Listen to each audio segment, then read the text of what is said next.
everyone, welcome to my case study assignment. I initially was lazy and copied Henry's slide format, but then I got way too into it and spent way too much time making it all nice. But anyway, here we go. So my patient that I chose for this case study and essay was called Hannah. She's a 32-year-old female, was working in childcare, but she is now on maternity leave because she is 19 weeks pregnant. And she came in for some acupuncture and a Chinese medicine consultation because she has really severe nausea and vomiting, vomiting on average 5 times a day. It's worse in the mornings, better in the evenings, better around 2 to 3, and then it gets bad again in the evenings. She takes ondansetron, which is an anti-nausea, when she needs it. The day before she came in to see me, she'd actually gone to hospital because she couldn't keep anything down for 24 hours. So then she was on an IV drip for fluids. It started in her 3rd week of pregnancy. She's also had a history of really bad migraines since the age of 21, which are really sharp and piercing around the temporal region. And she also has asthma, and she has asthma attacks about once a week. So she takes Symbicort in the morning and evening, which is like a puffer, and Ventolin as well as she needs it.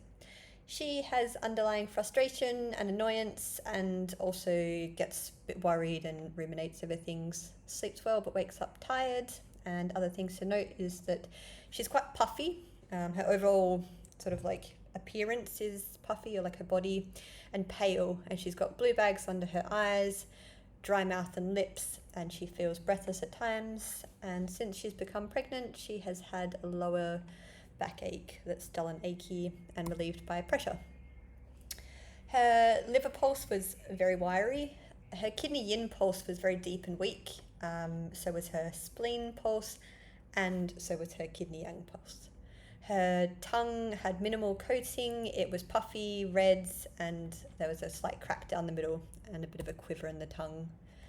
So according to Chinese medicine theory, we're looking at the 8 principles. She was more yin, it was an interior condition because it was affecting the organs, not the external parts of her body. She was more hot than cold, a mix in there, but overall I would say she was hot and she was deficient. Again, there's like some elements of excess in there.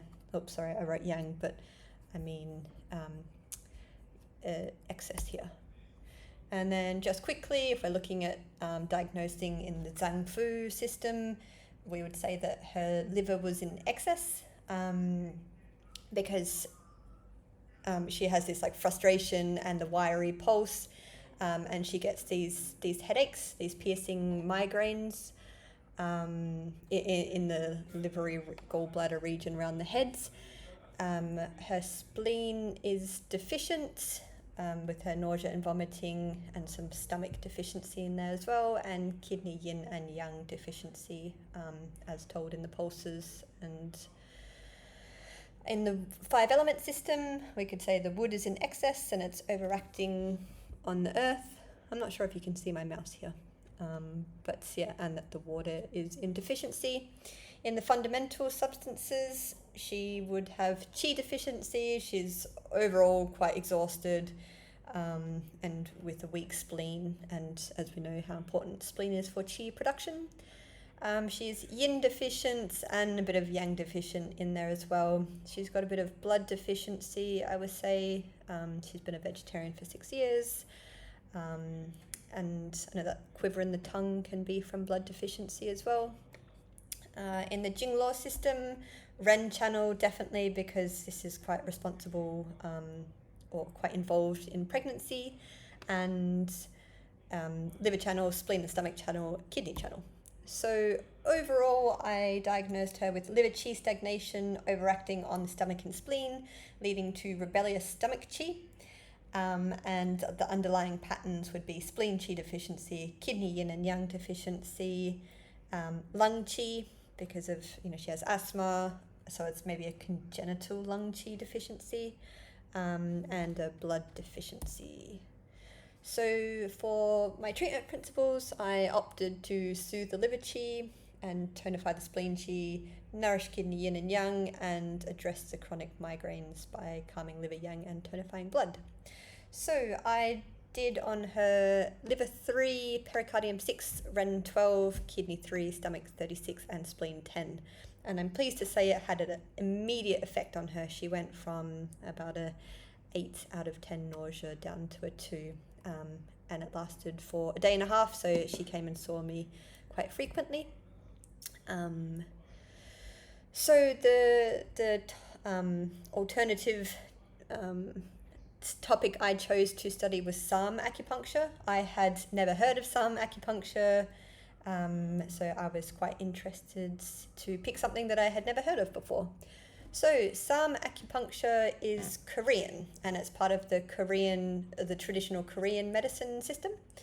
It is said to be developed in the mid-17th century by a monk. Some people say the monk was called Sam, but there's some sources that say that they can't actually track what the monk's name was. It's based on the Nanjing, the classic of difficult issues, which is a Chinese book. But it's also heavily influenced by, I don't really know how to say this, my Korean is not so good, but Donggue Bogam, which is translated as the treasured paragon or the treasured mirror of Eastern medicine, which is a very influential traditional Korean medicine book that was published in 1613. And Sam acupuncture has also drawn a lot of influence from the Chimgu-gyong Hyonbang, which is the experimental prescriptions of acupuncture, and moxibustion, which was published in 1644. So Sam acupuncture is a 4-point needle technique. It's based on Chinese medicine, so the concepts of yin and yang and wu xing and zhang fu, qi and meridians. But it differs from Chinese acupuncture in that it really focuses on the 5 shu points. And it's a theory of combining 5 shu points are based on the wu xing. So in essence, it's said that in the case of deficiency or of a meridian or organ, the mother point of its mother and its own meridian should be tonified, and the governor point of its governor and its own meridian should be sedated. And then in the case of excess, the governor point of its governor and its own meridian organ should be tonified, and the sun points of its sun and its own meridians should be sedated. So to make that a bit easier, here's, oh no, the picture's not showing. Anyway, and here we have a table which can identify this a bit easier. Maybe it's more confusing. But if we look at Hannah's case, we can say that her spleen is deficient. So here we have spleen. So it's deficient. So we want to tonify heart 8 and spleen 2. And then we also want to sedate liver 1 and spleen 1. And then her liver is in excess, so if I was using some acupuncture on her, so it's in excess here, so I would be tonifying lung 8 and liver 4 and sedating heart 8 and liver 2.